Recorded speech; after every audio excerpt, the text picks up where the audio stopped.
Shalom. Puji nama Tuhan. Kita di akhir minggu bulan Juni, tanggal 28 Juni. Kita boleh kembali datang beribadah kepada Tuhan. Kita satukan hati kita mau beribadah kepada Dia.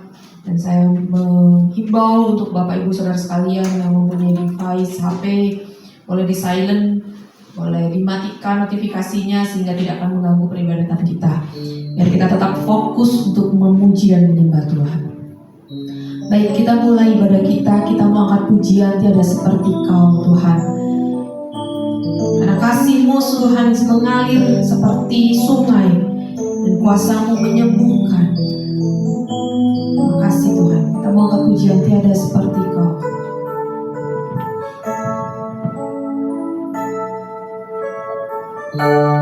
Tiada seperti Kau yang telah menjamah segenap hatiku. Tak seorang pun di dalam hidup ini seperti Kau Tuhan. Katakan sekali lagi, tiada yang seperti Kau.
nyatakanlah kepadaku untuk kemuliaan nama-Mu. Penuhilah jiwaku dengan kasih karunia-Mu. Haleluya. Amin. Kita tetap menyembah Tuhan, kita mau tetap diam dalam hadirat Tuhan. Karena Allah yang sudah memulai segala yang baik dalam hati kita. Dan Dia menjadikan kita serupa dengan gambarnya.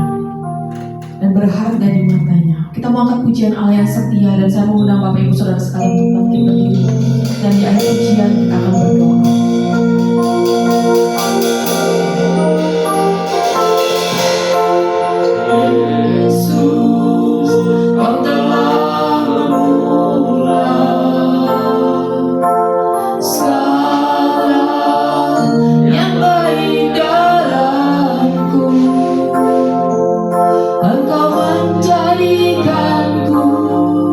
Serupa gambaran-Mu dan berharga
selalu setia Tuhan, menyertai setiap kehidupan kami Tuhan. Setiap kegiatan kami Engkau selalu ada Tuhan. Engkau selalu memegang hidup kami. Tidak pernah sekalipun Kau meninggalkan kami. Terima kasih Tuhan. Terima kasih Tuhan, Kau sungguh baik Tuhan dalam kehidupan kami. Sehingga pada minggu hari ini Tuhan, kami boleh kembali datang Tuhan. Kami boleh beribadah, kami boleh menikmati hadirat Tuhan. Bapa, kami berdoa Tuhan untuk setiap pelayan-Mu yang ambil bagian Tuhan. Kau berkati kami Bapa. Berkati hidup kami untuk boleh jadi alat-Mu yang baik dan benar di hadapan-Mu. Sehingga pelayanan kami boleh berkenan di hadapan-Mu. Nama-Mu disukakan Tuhan dengan pelayanan kami. Engkau ditinggikan Tuhan dengan pelayanan kami. Kau berkati Tuhan, khususnya hamba-Mu Tuhan, Bapak Pendeta Mangali Hareva yang akan membagikan firman-Mu Tuhan. Kau urapi lidah bibirnya Tuhan, sehingga apa yang disampaikan bukan berasal dari dirinya Bapa, tapi benar-benar Kau Tuhan berbicara kepada setiap jemaat, kepada setiap jemaat-Mu melalui hamba-Mu Tuhan. Sehingga setiap jemaat dikuatkan Tuhan, dipulihkan Tuhan, dan benar yang berbeban berat dilepaskan Bapa. Dan kami percaya Tuhan, kami boleh jadi jemaat yang bertumbuh, berakar dan berbuah lebat, berbuah manis Bapa. Kami mau jadi jemaat yang dengar-dengaran, kami mau jadi jemaat yang dewasa Tuhan kami Bapa. Terima kasih Bapa, biar Tuhan ibadah kami dari awal pertengahan hingga akhirnya semuanya Tuhan kami serahkan dalam tangan-Mu hanya untuk hormat kemuliaan nama-Mu. Terima kasih Bapa. Haleluya. Amin. Haleluya. Baik, kita akan kita berdiri, kita mau menyembah Tuhan. Kita percaya bahwa Roh Tuhan menyala-nyala dalam hati kita. Amin. Karena Roh-Mu menyala-nyala dan layanilah Tuhan.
Dan di akhir pujian kita akan berdoa penyembahan persembahan kita, dan saya serahkan kepada Ibu Ina Harapan untuk berdoa persembahan.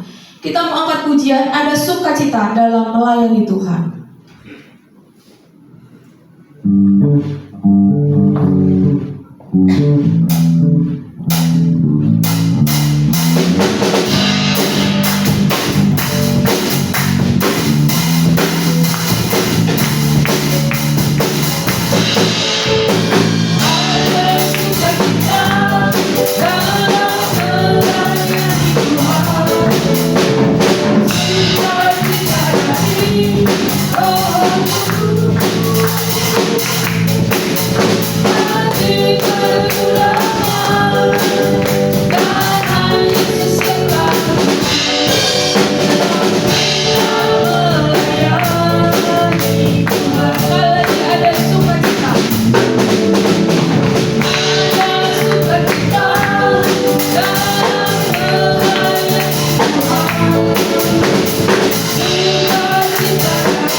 Terima kasih Tuhan Yesus buat kasih setia-Mu dalam hidup kami.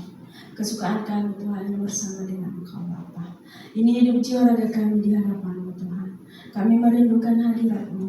Kami selalu mau menikmati kuasa-Mu ya Tuhan. Kami mau memuji dan menyembah-Mu Bapa. Terima kasih Tuhan Yesus. Haleluya, terpuji nama-Mu. Tuhan, terima kasih buat kasih-Mu Tuhan.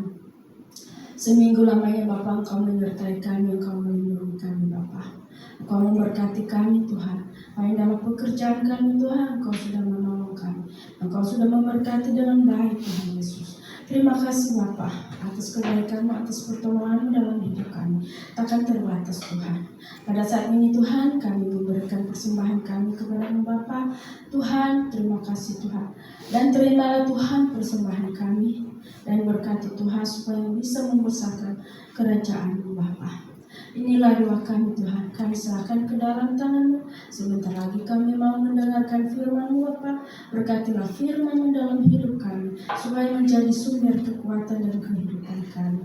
Terima kasih Tuhan, di dalam nama Tuhan Yesus kami berdoa. Haleluya. Amin. Amin. Baik, kita mau memberikan persembahan kita.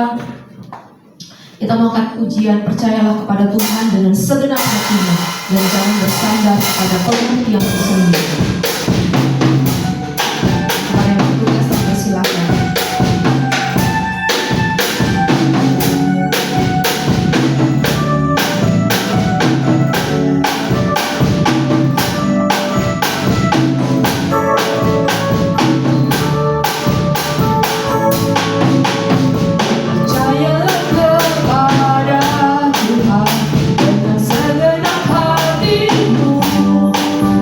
Dan jangan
Kita mau angkat pujian bukti kebesaran-Mu Tuhan.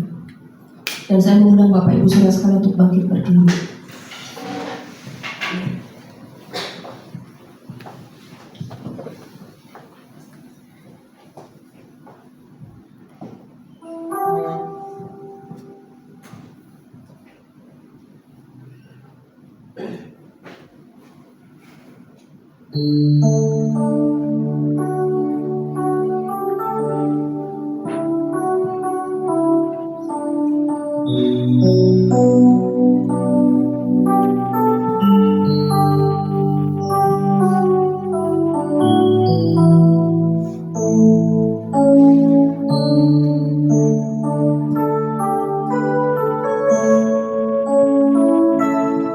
Hidupku mengenapi firman-Mu,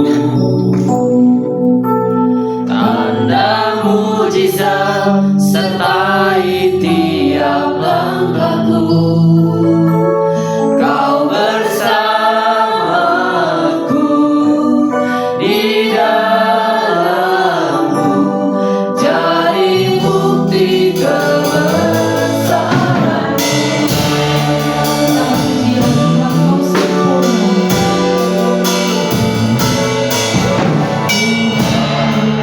Kau sempurna dalam rencana-Mu dan karya-Mu. Ku serahkan hidupku, murnikan dengan Roh-Mu. Tuhan, Kau sempurna, Kau sempurna dalam rencana-Mu dan karya-Mu. Ku serahkan hidupku,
Ayo silakan duduk semua, ambil sikap tenang. Kita duduk. Bapak Ibu yang dikasihi Tuhan, terima kasih sudah hadir di Bait Suci Al hari ini. Selamat datang kembali Bunda Gisel, sudah bisa bergabung dengan kita. Hari ini kita akan segera mendengarkan firman Tuhan. Tema firman Tuhan yang akan saya sampaikan hari ini adalah jangan jadi kulkas. Katakan 1, 2, 3. Jangan jadi kulkas. Siapa yang punya kulkas di rumah angkat tangan? Semua punya kulkas ternyata. Tapi saudaraku sekalian, saya tidak mau jadi kulkas. Ya, meskipun kulkas itu enak, dingin, ya bisa membekukan, mengawetkan makanan, tapi secara rohani saya tidak mau jadi kulkas. Kita baca dulu firman Tuhan. Ya. Injil Matius pasal 24 ayat 12. Demikian firman Tuhan. Karena makin bertambahnya kedurhakaan, maka kasih kebanyakan orang akan menjadi dingin. Ayat pendukungnya Wahyu pasal 3 ayat 15 sampai 16. Aku tahu segala pekerjaanmu. Engkau tidak dingin dan tidak panas. Alangkah baiknya jika engkau dingin atau panas. Jadi karena engkau suam-suam kuku dan tidak dingin atau panas, aku akan memuntahkan engkau dari mulutku. Ayat pendukung satu lagi, Roma pasal 12 ayat 11. Janganlah hendaknya kerajinanmu kendor, biarlah rohmu menyala-nyala dan layanilah Tuhan. Puji Tuhan. Lalu Bapak Ibu, apa hubungannya ayat-ayat ini dengan tema kita? Jangan jadi kulkas. Nah, saya coba jelaskan dulu satu persatu ya. Injil Matius ini ditulis oleh Matius, pemungut cukai. Ya. Apa isinya? Ini tentang tanda-tanda orang akhir zaman, menjelang kedatangan Tuhan Yesus yang kedua kalinya. Jadi Matius ini mengatakan bahwa nanti tanda-tanda orang pada akhir zaman itu, mereka makin bertambahnya kedurhakaan mereka. Kenapa? Karena kasih kebanyakan orang yang menjadi dingin. Jadi kalau ada orang-orang sekarang yang kasihnya semakin dingin, itu merupakan tanda-tanda manusia akhir zaman. Dan itu sudah dinubuatkan oleh Matius, pemungut cukai. Ya, dalam Matius pasal 24 ayat 12 ini. Lalu ayat pendukungnya Wahyu pasal 3 ayat 15 sampai 16 ini juga ditulis oleh Rasul Yohanes. Ya. Ditulis oleh Rasul Yohanes yang dia dapat wahyu sendiri dari Yesus Kristus tentang jemaat di Laodikia. Jadi jemaat di Laodikia ini orangnya suam-suam kuku. Ya, tidak panas, tidak dingin. Nah, itulah orang di Laodikia. Kan Tuhan mengatakan kalau dingin sekalian dingin sekalian. Kalau misalnya tidak mau mengikuti maunya Tuhan, ya udah, nggak usah. Tapi kalau panas, panas sekalian. Kalau baik, baik sekalian. Kalau tidak baik, tidak baik sekalian. Nah, Tuhan paling tidak suka yang suam-suam kuku. Dikatakan, jadi ini teguran keras. Teguran keras Tuhan Yesus Kristus kepada jemaat di Laodikia. Dan ini ditulis sendiri oleh Rasul Yohanes. Dan Roma pasal 12 ayat 11 ini merupakan surat Rasul Paulus. Dia mengatakan, janganlah hendaknya kerajinanmu kendor. Ya. Biarlah rohmu menyala-nyala dan layanilah Tuhan. Ini Rasul Paulus mengingatkan supaya jangan sampai kerajinanmu kendor. Tapi biarlah rohmu menyala-nyala, semangat. Nah, ini nanti ada hubungannya dengan kulkas tadi. Biarlah rohmu menyala-nyala dan layanilah Tuhan. Nah, saudaraku, perhatikan. Jika api masuk kulkas, perhatikannya, jika api masuk kulkas seperti ini, apa yang terjadi? Apakah apinya tetap menyala atau mati? Kalau api masuk kulkas, apinya tetap mati, tetap menyala atau mati? Mati. Padam. Ya, coba deh kalau ada kulkas di rumah, nanti ambil lilin, bakar, masuk ke dalam kulkas, tutup. Apakah apinya tetap nyala atau mati? Tapi dipastikan mati. Ya, saudaraku. Jadi api ini menggambarkan roh dan kasih kita. Ya, roh dan kasih kita. Lalu kulkas itu menggambarkan hati kita yang dingin. Hati kita yang dingin, berisi duniawi, dosa, rutinitas. Jadi kalau hati kita yang sudah dingin ini, yang isinya itu hanya apa? Isinya hanya duniawi, duit. Yang penting isinya tuh mikirnya duit, itu yang ada dalam hatinya. Duniawi, dosa, terserah dengan cara apapun, yang penting gue bisa dapat untung. Terserah dengan cara apapun, mau orang itu sakit, mau orang itu tersinggung, mau orang itu dirugikan, bodoh amat, yang penting gue untung. Itu yang ada dalam hatinya. Dan rutinitas, yang dipikirin kerjaan mulu, kerjaan, bisnis. Nah itu, ini menggambarkan hati yang dingin, itu kulkas itu. Menggambarkan hati yang dingin, yang berisi duniawi, dosa dan rutinitas. Nah, kalau roh dan kasih kita dimasukkan ke dalam hati yang dingin, maka ini jawabannya. Roh dan kasih kita akan padam. Roh dan kasih kita akan mati. Ya. Tadi Matius mengatakan, karena makin pertamanya kedurhakaan, maka kasih kebanyakan orang akan menjadi dingin.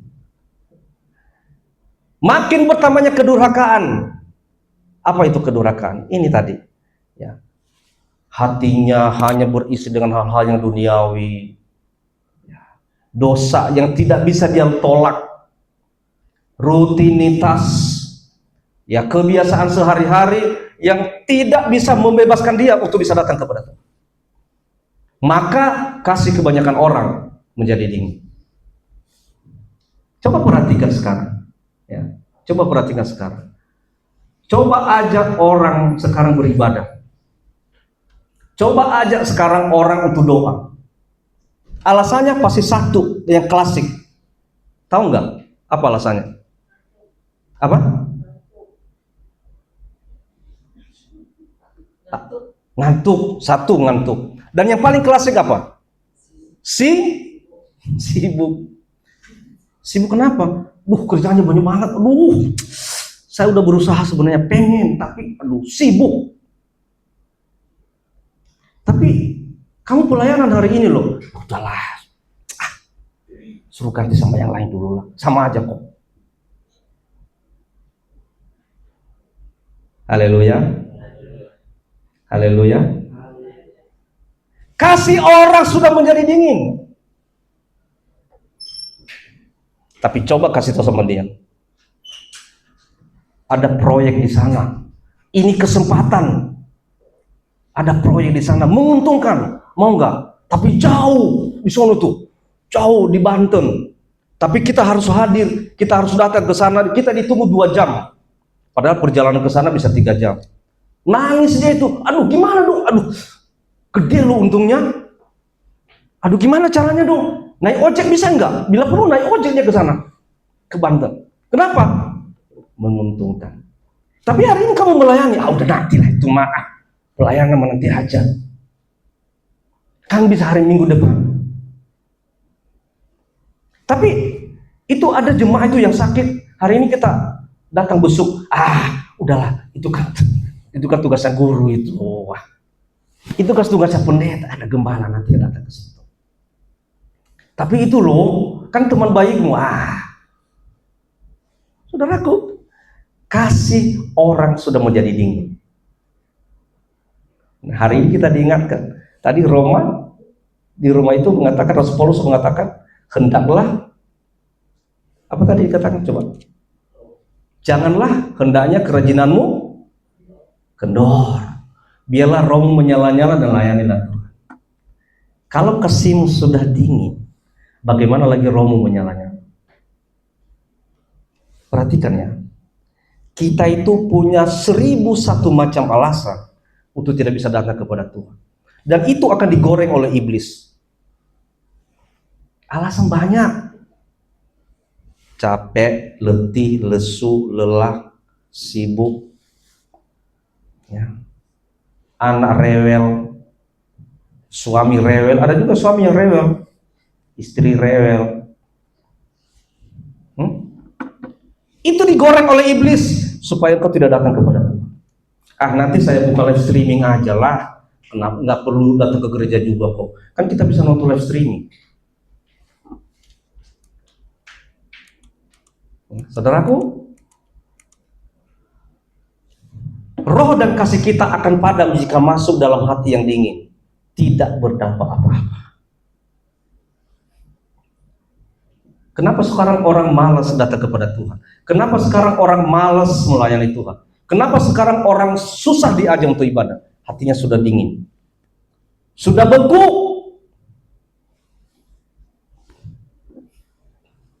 Dan ingat, ketika hatimu sudah dingin, ketika hatimu sudah beku, maka engkau tidak akan pernah bisa berdampak apa-apa.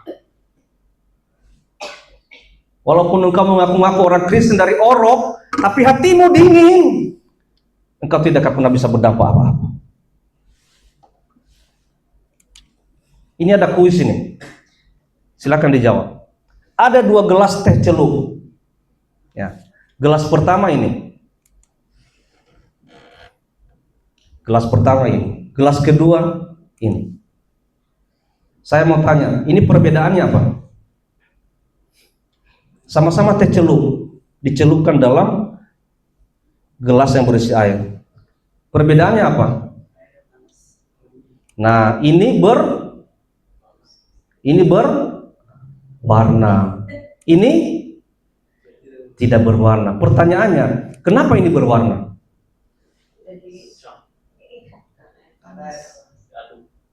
Kenapa yang mudah Gisel? Yes, karena airnya panas. Kenapa ini tidak berwarna? Karena airnya dingin atau es. Coba deh, nanti Dedi, ambil gelas, masukin air es, masukin teh celup, kocok-kocok sampai tanganmu pegel, nggak bakal berwarna. Ya. Jadi panas itu memberi dampak. Apa dampaknya? Berwarna. Tapi kalau dingin tidak akan memberikan dampak apa-apa. Saudaraku sekalian, kehidupan kita sama seperti itu. Kalau kita memiliki hati yang dingin, maka itu tidak akan pernah bisa memberikan dampak apa-apa kepada orang lain. Hati yang dingin, engkau melihat orang susah, kita bilang apa? Salah lu sendiri. Siapa suruh susah? Kalau susah nggak usah ngajak-ngajak yang lain dong, susah sendiri aja. Itu orang yang hatinya dingin, udah beku, tidak akan memberikan dampak apa-apa. Tapi kalau dalam hatinya itu ada kasih, ada roh yang menyala-nyala, ngelihat orang susah itu, dia nggak tega. Asal orang susahnya juga nggak curang ya. Sekarang juga ada orang susah curang. Ya, banyak juga orang susah sekarang curang. Tapi kalau orang susah beneran, kita melihatnya nggak tega. Tapi walaupun orang susah ini beneran, tapi kalau orang itu hatinya sudah beku, udah dingin, tidak berdampak apa. Walaupun dia lihat orang itu nggak makan, susah, gembel atau merengek-rengek, ya susah lah. Hatinya tidak akan pernah tergerak, beku. Makanya jadi orang jangan susah. Lah siapa juga yang mau susah? Mungkin dia belum ada rezeki, mungkin keberuntungan belum berpihak ke dia. Lah itu makanya engkau diberkati, supaya engkau bisa memberkati orang yang susah. Hati yang dingin tidak akan memberikan dampak apa-apa. Nah, teh celup ini ilustrasi yang sangat simpel, yang gampang kita ingat. Nanti kalau sampai di rumah, coba kalau nggak percaya, ambil 2 gelas, satu isi air panas, satu isi air dingin, celupkan teh celup, mana yang berwarna. Kau memiliki kasih yang berkobar-kobar, kau memiliki kasih roh yang menyala-nyala, maka engkau adalah menjadi berkat bagi orang lain. Engkau pasti akan berdampak bagi orang lain. Ya. Ada 3 ciri kulkas rohani. Ada 3 ciri kulkas rohani, saudaraku sekalian. Pertama, dingin. Nah, ini tadi yang saya sampaikan. Ya. Ini ciri kulkas rohani yang pertama, dingin. Apa itu dingin? Tidak ada kasih, tidak ada doa, ngoyok dengan rutinitas. Orang-orang kayak gini, ya, hatinya sudah dingin. Kristen sih Kristen. Dari orang Kristen, iya, ngaku Kristen. Kalau disinggung agamanya, ngamuk. Agamaku paling benar. Tapi nggak pernah doa. Kasihnya dingin, tadi yang saya katakan. Oh, kamu Kristen penyembah manusia, enak aja, tidak ada keselamatan di luar Yesus. Ngerti dia itu. Tapi aja dia ke gereja yuk, nanti aja lah, lagi sibuk, banyak tugas negara.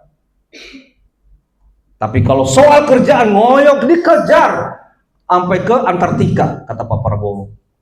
Dikejar sampai ke lubang semut. Kalau namanya itu kerjaan menguntungkan, dia kejar. Ya.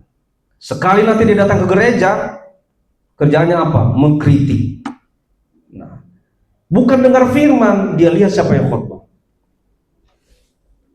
Tunggu nih, pendeta ini salahnya di mana ngomongnya nih, diperhatiin, kirain serius dengerin firman, ternyata dia nyari-nyari kesalahan pengkhotbah atau WL-nya. Mana ini, kapan suaranya fals ini, WL-nya ini, lihat musiknya, kapan musiknya keseleo ini. Jadi bukan nyari berkat, ini orang-orang yang dingin hatinya. Matius pasal 24 ayat 12 tadi katakan, makin bertambahnya kedurhakaan, maka kasih kebanyakan orang akan menjadi dingin. Itu ciri kulkas rohani yang pertama. Apa cirinya? Pertama, satu, apa? Dingin. Ya, katakan kiri kananmu, jangan dingin rohani. 1, 2, 3. Jadi benar-benar bilang jangan dingin rohani loh ya. Ya. Nanti kalau bilang sama kiri kanan jangan dingin rohani, nah rohani sendiri yang dingin. Kedua, gelap. Nah, ini ciri kulkas rohani yang kedua, gelap. Kalau gelap kan biasanya lampu dalam kulkas itu mati. Jadi kulkasnya gelap. Tanpa hadirat Tuhan.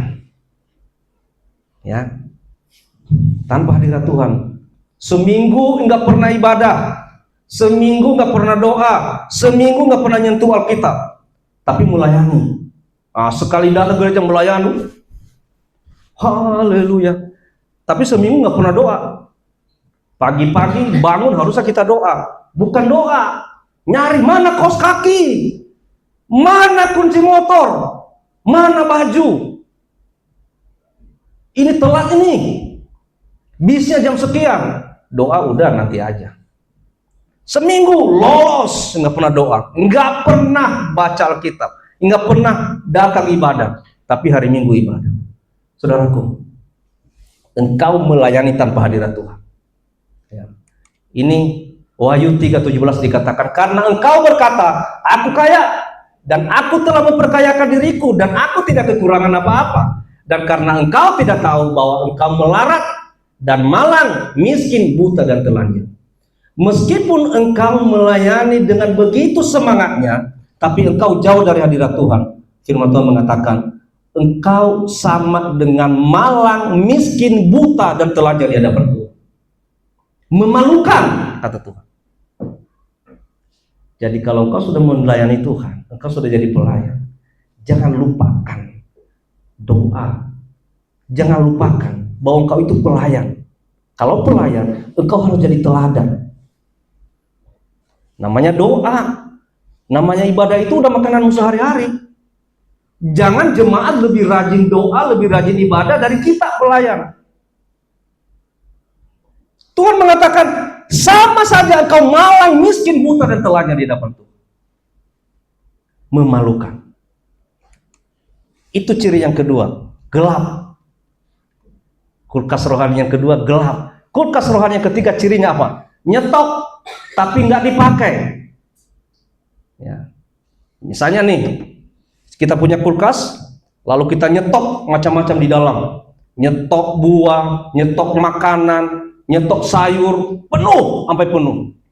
Tapi nggak dipakai, dibiarnya aja begitu sampai masa makanan itu jamuran, busuk, kering, nggak dipakai. Saudaraku, sama aja. Kita penuh firman, kita hafal ayat-ayat Alkitab sampai 100 ayat, 200 ayat atau lebih, tapi kosong kuasanya. Kita tidak pernah melakukan firman itu. Hanya hafal. Apa bedamu dengan ahli-ahli Taurat? Ya. Penuh firman tapi kosong kuasa. Sama seperti ini tadi, penuh tapi mandul. Ini kulkas begini. Kulkas penuh dengan makanan, tapi karena nggak dipakai berbulan-bulan, makanan itu jadi berjamur, kering, busuk, layu, sehingga nggak bisa dimakan. Berdebu. Saudaraku, Wahyu 3:15 dikatakan, aku tahu segala pekerjaanmu, engkau tidak dingin dan tidak panas. Alangkah baiknya jika engkau dingin atau panas. Tuhan sangat nggak suka dengan yang suam-suam kuku, tidak dingin, tidak panas. Tuhan katakan, alangkah baiknya jika engkau dingin. Kalau enggak, panas sekalian. Kalau dingin berarti engkau tidak berguna. Kalau engkau panas ya berguna sekalian. Daripada engkau suam-suam kuku, ya Tuhan paling nggak suka. Makanya dikatakan Tuhan akan memuntahkan yang suam-suam kuku itu. Jadi ini tiga ciri-ciri kulkas rohani saudaraku. Dingin, gelap, nyetok, tapi nggak dipakai. Mungkin kita di sini karena sering dengan firman, atau mungkin kita di sini lebih banyak hafal ayat, lebih banyak ngerti firman, tapi kosong, tidak pernah melakukan. Haleluya. Masih ada? Puji Tuhan. Mari. Di sini saya coba berikan 3 tombol pembeku hati. Nah, ini ada 3 tombol pembeku hati. Nanti perhatikan, engkau sering mencet tombol yang mana? Ya, tombol yang pertama itu, tombol dosa. Tombol dosa.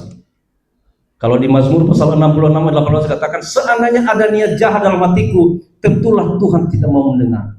Kalau engkau sering menekan tombol dosa, hatimu penuh kejahatan, hatimu penuh kedurhakaan, ya, hatimu penuh dengan fitnah, kelicikan, engkau sering menekan itu, dikatakan di sini. Seandainya ada niat jahat, hanya niat loh, hanya niat jahat dalam hati, tentulah Tuhan tidak mau mendengar. Jadi kalau hanya niat saja dalam hatimu, Tuhan sudah tidak mendengar. Apalagi engkau melakukan kejahatan itu. Tombol dosa. Yang kedua, yang di tengah-tengah itu hati terbelah, apa itu? Tombol kecewa. Saya rajin ibadah, saya melayani Tuhan, ya, saya tidak lupa berdoa, saya rajin datang kepada Tuhan, tapi kok saya di PHK? Kok bisnis saya nggak jalan? Kok usaha saya mandek? Kok tidak seperti mereka? Kecewa, kecewa, kecewa, kecewa. Okay.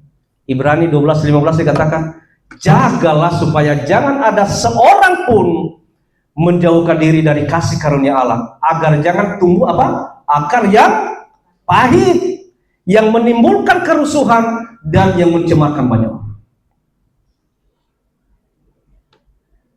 Jangan menjauhkan diri dari kasih karunia Allah, supaya dalam hatimu jangan tumbuh akar pahit, akar kekecewaan, sehingga menimbulkan kerusuhan dan mencemarkan banyak orang. Kalau dalam hati kita sudah ada akar pahit, akar kekecewaan, itu pasti akan mencemarkan banyak orang. Ketemu orang yang kita omongin apa? Orang yang kita sakit hati sama dia. Ketemu orang yang kita ngomongin apa? Orang yang kita kecewa sama dia. Nah, saudaraku, jangan sering menekan tombol ini. Jangan sampai engkau mencemarkan banyak orang. Ini adalah tombol pembeku hati. Engkau menekan tombol dosa, beku hatimu, dingin hati. Engkau tekan tombol kecewa, beku hatimu. Dan satu lagi apa? Tombol sibuk. Nah, ini tombol sibuk. Melayani hari Minggu, tapi nggak pernah ibadah hari-hari, nggak pernah doa, nggak pernah nyentuh Alkitab, nggak pernah nyentuh firman Tuhan. Pelayanan, atau mungkin dia jadwal pelayanan, sibuk, nggak bisa. Tadi saya katakan, sibuk. Yang penting itu sekarang bahasa kerennya sekarang, melayani, yuk, sibuk. Sering kita menekan tombol ini, tombol sibuk. Lukas 10:40. Seperti Marta, sibuk sekali melayani. Ia mendekati Yesus dan berkata, Tuhan, nah, kita udah sibuk kerja apa-apa, kerja mencari bisnis, usaha dan sebagainya, atau kerja di kantor karyawan, kita sibuk. Lalu kita capek sendiri. Orang yang santai-santai justru diberkati. Lalu kita komplain sama Tuhan, Tuhan, suruh dia Tuhan, suruh Maria itu mantu saya capek. Apa kata Tuhan kepada Marta? Marta, Marta, Maria sudah mengambil bagian yang terbaik. Secara tidak langsung, kenapa kamu sibuk dengan hal-hal yang duniawi? Tombol sibuk. Marta sibuk melayani Tuhan. Kerjaan-kerjaan nyiapin makan apa. Sementara Maria duduk tenang di bawah kaki Tuhan. Dia sudah mengambil yang terbaik. Lalu ngedumel si Marta. Lah siapa nyuruh ibu sendiri? Ngedumel. Suruh Maria Tuhan. Kadang-kadang kan kita begitu. Ya, kita ngedumel sama Tuhan. Ya, karena kita ngelihat orang yang tidak begitu repot serepot kita diberkati. Kita yang begitu repot, justru kita kalah. Diberkati sama dia. Lalu kita nyalahin Tuhan. Tuhan tidak adil. Hah? Tuhan tidak adil. Kenapa bukan saya yang diberkati? Saudaraku, ada 3 tombol pembeku hati. Kalau engkau suka menekan tombol ini, perhatikan. Engkau akan dingin hatimu. Hatimu akan beku. Dan api itu, roh itu dan kasih itu akan padam. Pertanyaannya, mana tombol yang sering kita pencet? Ya. Tombol dosa kah? Tombol kecewa kah? Atau tombol sibuk? Saudara bisa menjawab. Tapi firman Tuhan mengingatkan kita hari ini. Ya. Sebisa mungkin hindari menekan tombol ini. Ketiga tombol ini, hindari menekan ketiga tombol ini, supaya engkau tidak beku hati, supaya hatimu tidak dingin. Haleluya.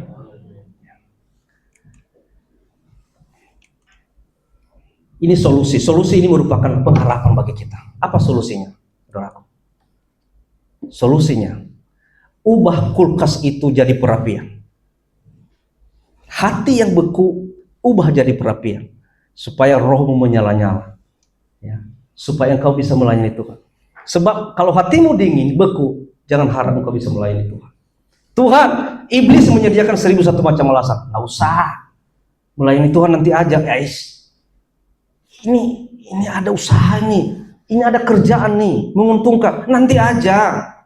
Nggak usah. Iblis tuh nyiapin 1001 macam alasan. Atau iblis bikin kita malas. Ada aja halang iblis buat.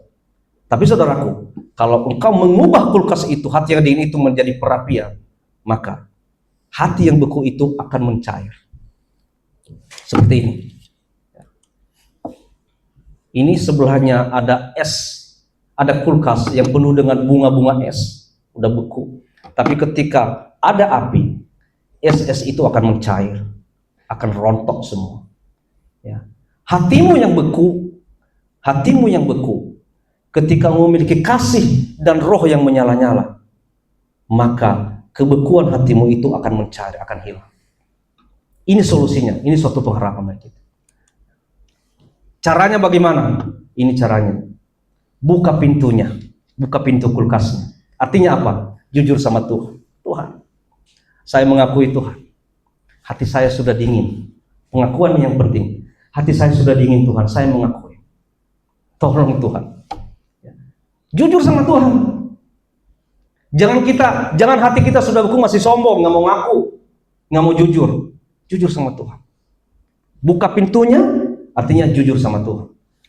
Lalu cabut colokan kulkasnya. Artinya apa? Putus dari sumber dingin. Putus dari sumber kebekuan hati.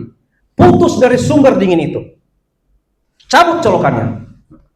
Artinya jangan lagi berhubungan dengan hal-hal yang tadi, duniawi, rutinitas, dosa. Putus, cabut colokannya.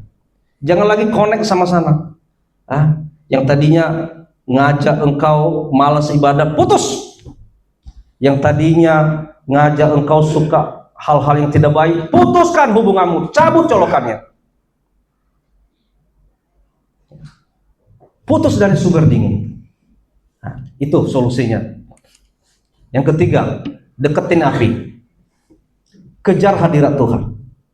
Ya, saudaraku, ketika engkau sudah jujur sama Tuhan, engkau sudah putus dari sumber yang dingin itu, langkah selanjutnya, kejar hadiratnya. Datang kepada Tuhan. Kejar hadiratnya. Kenapa kita mengejar hadirat Tuhan? Supaya rohmu menyala. Haleluya. Supaya rohmu menyala. Kalau rohmu menyala, engkau akan berdampak bagi lingkungan sekitar. Ya. Engkau bisa mengubah suasana, tapi kalau engkau dingin, hatimu dingin, engkau tidak akan berdampak apa-apa. Sama dengan teh celup tadi. Mau seberapa pun juga kamu celupin itu teh celup, nggak akan berubah itu warna air. Kenapa? Airnya dingin.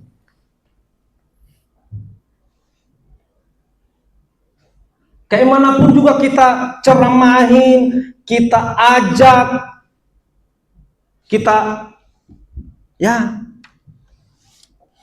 kita temenin orang-orang yang hatinya dingin. Ayolah, kita ibadah dong. Ayo kita pelayanan. Langsung negatif yang ada di otaknya. Wah iya, biar jemaahnya banyak itu. Nanti kalau jemaahnya banyak kan perpuluhan banyak, persembahan banyak. Nanti dia enak-enak beli villa. Itu terus ya di otaknya. Terus saya mau tanya, gereja mana yang nggak ada persembahan? Mau ke gereja manapun tetap ada persembahan. Tapi kalau di pikiran kita selalu negatif, nggak akan. Kenapa? Sebenarnya hatinya sudah dingin, udah beku, nggak nempel. Tapi kalau colokan itu dicabut, cabut, kejar hadirat Tuhan, maka jangankan diajak, kita yang mencari di mana tempat ibadahnya. Oh, kemarin saya pernah ibadah di sana, enak tuh, saya mau datang. Ketika kamu datang ibadah, izinkan hidupmu dibentuk. Izinkan hidupmu untuk ditempa oleh firman Tuhan. Itu solusinya. Ubah kulkas itu jadi perapian. Ubah hatimu yang dingin, yang beku itu menjadi roh dan kasih yang menyala-nyala. Maka percayalah, di saat itu engkau bisa berdampak. Ya, mari Bapak Ibu yang dikasihi Tuhan, kita di sini yang sudah dipercayakan untuk dikembalikan di tempat ini, mari biarlah kiranya roh kita menyala-nyala. Jangan jadi kulkas. Sekali lagi katakan kiri kanan, jangan jadi kulkas. 1, 2, 3. Jangan ada kulkas. Ya. Nanti ingat-ingat sampai di rumah, saya nggak mau jadi kulkas. Kulkas fungsinya hanya untuk membekukan. Saya nggak mau hati saya beku. Saya nggak mau hati saya dingin. Saya mau hati saya penuh dengan kasih. Saya mau hati saya penuh dengan roh yang menyala-nyala. Ya. Dan itu kelihatan nanti loh. Kalau kita sudah penuh dengan kasih dan roh yang menyala-nyala, ini namanya peribadatan, persekutuan, pelayanan itu nggak capek kita ngajak-ngajak, nggak capek. Kita yang datang. Kenapa? Hati kita nggak tahan kalau nggak ibadah. Hati kita nggak tahan kalau nggak melayani. Hati kita nggak tahan kalau nggak baca firman. Tuh. Tapi kalau hatinya sudah dingin, sorry. Mau datang pendeta, mau datang guru, mau datang sintua, mau diceramahi, mau diinjili, mau apa, bodoh amat, kebal, nggak akan nempel. Ya. Kenapa? Hatinya sudah jadi kulkas. Ya. Mari sekali lagi, jujur sama Tuhan, putuskan hubunganmu dari sumber dingin, dan kejar hadirat Tuhan. Percayalah, engkau akan berdampak bagi orang lain. Puji Tuhan, Tuhan Yesus memberkati.